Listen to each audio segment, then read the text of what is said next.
On April 1st, a ship with about 150 passengers and crew departed Ushuaia, Argentina.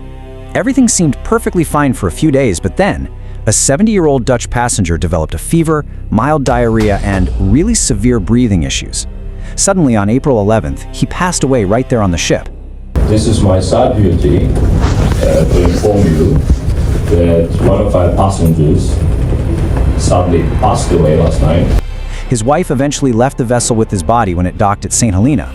But tragically, while waiting for a flight in South Africa on April 25th, she collapsed at the airport and died the very next day. By May 2nd, after yet another passenger passed away, the World Health Organization was officially informed. The culprit? Hantavirus. Hantavirus. Deadly hantavirus. The hantavirus.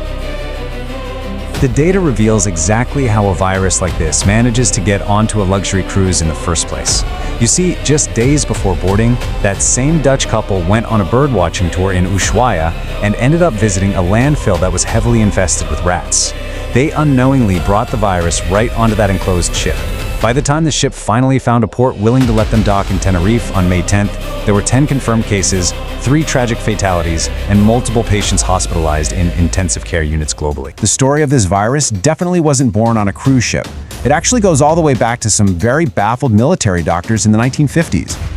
It wasn't until the 1980s that a South Korean virologist named Dr. Ho Wang Lee finally pinpointed the virus, naming it after the Hantan River. Picture this. During the Korean War, over 3,000 American soldiers fell violently ill with intense fevers, headaches, and sudden kidney failure. Nearly 15% of those infected lost their lives.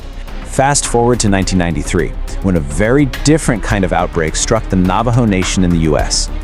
It was killing young, perfectly healthy adults with an initial mortality rate of a staggering 75%.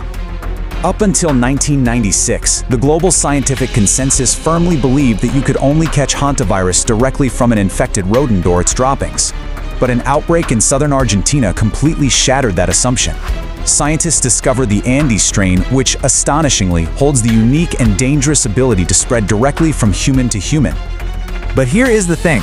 While the Andes strain can jump between humans, it requires intense, close, and prolonged physical contact. We're talking about sharing a bed, exposure to bodily fluids, or intimately caring for a sick patient. This perfectly explains why the Dutch man's wife fell fatally ill after caring for him on the ship. Scientists have also noted that while some patients do act as superspreaders, the virus has an incredibly short transmission window, often just a single day right at the onset of symptoms.